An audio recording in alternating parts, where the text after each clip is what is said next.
എല്ലാവർക്കും പുതിയൊരു വീഡിയോയിലേക്ക് സ്വാഗതം. ഇന്ന് ഞാൻ പഴം വെച്ചിട്ട് നല്ലൊരു 4 മണി പലഹാരം ഉണ്ടാക്കാം. ഇത് ആണിപ്പൂവനാണ്. ആണിപ്പൂവൻ നന്നായി പഴുത്തത്. നേന്ത്രപ്പഴം ഉണ്ടെങ്കിൽ അതും എടുക്കാം. ഇത് ചെറുതായിട്ട് മുറിച്ചെടുക്കണം. നന്നായിട്ട് ചെറുതായി മുറിച്ചെടുത്തു.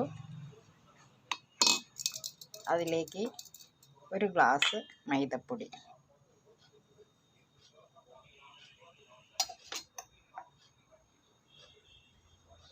ഒരു 2 ടീസ്പൂൺ പത്തിരിപ്പൊടി. പത്തിരിപ്പൊടി എന്ന് വെച്ചാൽ അരിപ്പൊടി വറുത്തത്.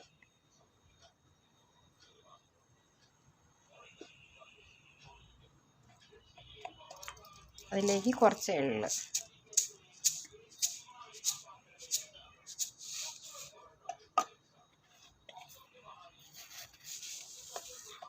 കുറച്ച് കരിഞ്ചീരകം. എള്ളുണ്ടെങ്കിൽ ചേർത്താൽ മതി.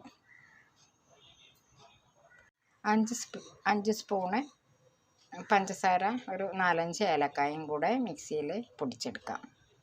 ഏലക്കായ പഞ്ചസാര നന്നായിട്ട് പൊടിച്ചെടുത്തു. അതും കൂടെ ചേർക്കുക.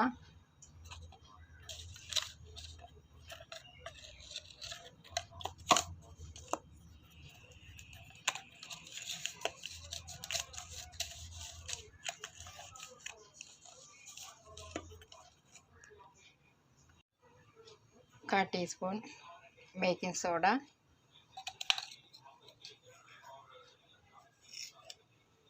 ഒരു അര ടീസ്പൂൺ ഉപ്പ്. മധുരം ഒന്ന് ബാലൻസ് ചെയ്യാനാണ്. ഇത് നമുക്ക് കുറച്ച് വെള്ളം ഒഴിച്ചിട്ട് നന്നായിട്ടൊന്ന് മിക്സ് ചെയ്യാം. നന്നായിട്ട് മിക്സ് ചെയ്തു. ഇത് സ്പൂൺ കൊണ്ടോ കരണ്ടി കൊണ്ടോ മാത്രമേ ഇത് ഇങ്ങനെ മിക്സ് ചെയ്യാൻ പാടുള്ളൂ. കൈകൊണ്ട് ചെയ്യരുത്.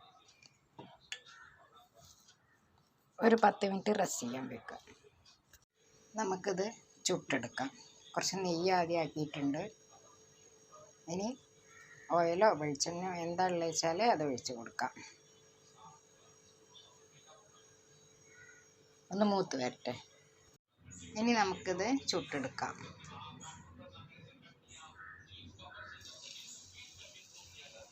ഇതിൽ കുറച്ച് മഞ്ഞൾപ്പൊടിയും കൂടി ചേർക്കണം കേട്ടോ. അത് വിട്ടുപോയതാ പറയാൻ.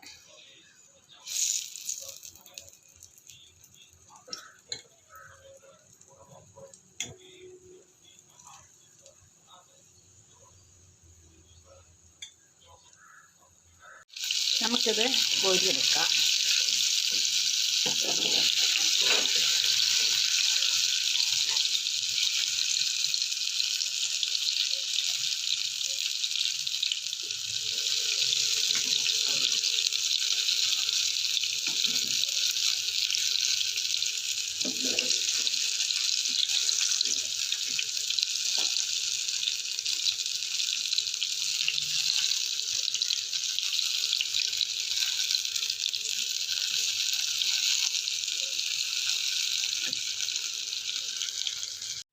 നല്ല ടേസ്റ്റി ആയിട്ടുള്ള ഒരു 4 മണി പലഹാരമാണ് ഇത്.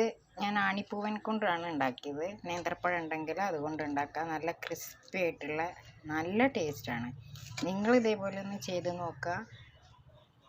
ചായ പലഹാരമായിട്ട് കഴിച്ച് നോക്കുക. അഭിപ്രായം പറയുക, കമൻറ്റ് ചെയ്യുക, ലൈക്ക് ചെയ്യുക, ഷെയർ ചെയ്യുക, സബ്സ്ക്രൈബ് ചെയ്യുക. Thank you.